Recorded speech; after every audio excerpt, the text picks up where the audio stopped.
to talk about. Yeah. So why do you choose cedar? First of all, how can you tell it's cedar? Well, this is Eastern Red. You can tell by the red heart. And the only thing on red cedar that really has the anti-rot resins in it is this red heart. So the bigger the red heart, the longer the pole will last. How can you this tell? here, this is the top of a tree, so there's less red heart. This won't last as long. So if you use this as a post, it's not a good post. People like smaller posts. I try to use a post that's this size because it's the size of a 4x4. So even if this outer layer rots, post will still stand. This one won't stand. You know, this is like a 2x2. There's another one, you know. You can see even some of these. 3x3. That's a strong pole. This is the small end, so the fat end down there is about like that, and the red heart. So how long, if it's just this red part here, how long will that last? Oh, that'll last a while. Actually, they pull up posts and you'll see the sapwood is all gone, and then the red will all be there.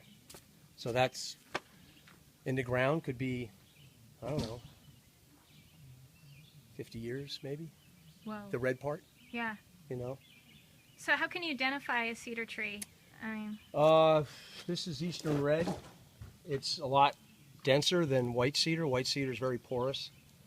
It has a smoother kind of an outside of the bark, whereas red cedar's got these, like this one here. You can see how it grows back into itself. See this here? So to make boards out of that, it takes a big log to make a decent sized cedar board. This one doesn't have that, so these are nice poles. I got these poles for building raised beds so that I can lock these over top of the next one. So I was looking for logs that were kind of uniform. They didn't have a lot of them, so that I could take a V-groove out of this with the chainsaw and lock this over top of the crown of the bottom log. So why cedar? Why not like oak or maple or something? Well, you know, maple, forget it, that won't last outside, but for a raised bed in the garden, this will last 20 years. So you like cedar because it lasts a long time? Yes. Okay. Yep. And, you know, if you're building a garden, you're better off using this than pressure treated, you know, because it doesn't contaminate your food. It's prettier. It's organic. Is there something about cedar and White oak works actually too. Oh, really? And hemlock would work. What about the smell? Isn't there something about the smell? Yeah, of that's cedar? in the resins here actually. For moths and closets. Yeah, can't get smell on the video. Yeah. I wish you could. But yeah, it smells really good. It does It's smell aromatic. good. So this load here was raised beds, garden gate, door trim. This dead piece here is going to get halved, and that's the notch will get sanded, and that will be trim on a door, round log trim. Wow. Small branches, everything's used. Small branches are used for decorative. There's also bench material in here for making a cedar bench, the short pieces that were cut-offs. You know, if you're going to make this log, you want it to be uniform. You don't want it to be too wide at the bottom where it flares out, so the flared out pieces usually cut up like maybe 3 feet up the tree. Save that for a bench, so that's not wasted. Yeah. And then, of course, the fun is carrying them, you know. How much does like one log weigh about? I don't really know, but it's the distance, you know, like when we go cut in the woods, we're trying to cut trees that are getting choked by vine, or maybe they got a year or two left in them. They got a little bit of green in them. I actually tend to find some dead cedars where the sapwood actually disappears and it turns red through the whole tree. Sometimes you can find them like that. It's pretty common. So you look for dead trees to take them No, down? I don't. People like the bark, so bark doesn't usually stay on this time of year. Squirrels peel it off, birds take it off, and plus the sap is in between, so it'll peel easy. Like if you cut this same log in like January, the bark will stay on longer. Yeah, what else you want to know about cedar? Gosh, actually a lot. So where does cedar normally grow? Like what is its habitat? Cedar, if I'm looking for cedar, I look for white pines. If I find a pine grove, I'll find cedars underneath. And I think when the farmers stop, you know, when they stop farming, the field is there, you'll see little cedars starting to grow.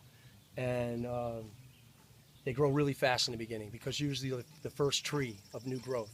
And then what happens is other trees start to grow, and then they shoot past the cedars and they steal their light, like the pines. So a lot of pine groves, usually there's cedars underneath them, and they're dying off. So then they grow really slow. Like if you look at the growth rings, you'll see in the first few years of life they grow pretty fast, and then they start to slow down.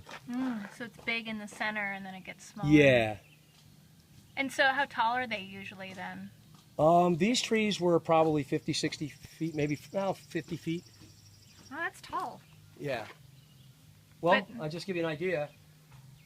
This log is the base of this tree, which is the top that's here. So you got oh my gosh. you got 2 8s, you got 11, and then they go up even more. So these are all from like one tree. Like they might be 4 logs here from one tree. So this whole load right here might be just 6 trees. Oh my gosh. So let me ask you the weighted question here. Why make things out of wood? Why not make it out of plastic or another material? It's organic. It's not destroying. You know, these trees are dying. In a cedar grove, they only have a lifespan of, you know, if they're not getting light and the rest of the forest is growing past them, they're just going to die. So it's a resource. I mean, I carry a long ways because I won't cut something that's getting light. If it's doing well, we want to keep that grove going. So we don't want to kill the good trees. We want to take the trees that are getting ready to die. So it takes me a little while to find the right trees, but I find the ones where the limbs are starting to die going all the way up, and then as you get up to the tips, you see a little bit of green, maybe a year or 2 left in them. I mean, I've been doing this long enough to tell which ones are going to not. I could come back next year and one of these trees that I picked probably would be dead. Wow. So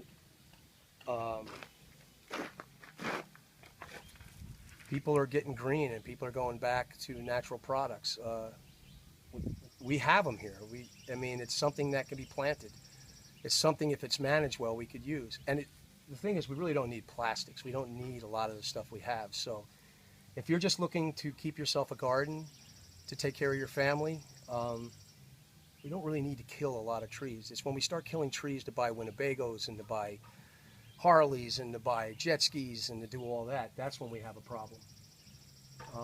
You don't need any of that stuff. So if you just take what you need to feed your family, to take care of the basic survival things of the laws of nature, like you know, you need food, you need shelter, you need water, you don't need Pepsi bottles, you don't need plastics, you don't need any of that. So, you know, grow a garden, make cedar log beds, you don't have to buy lumber.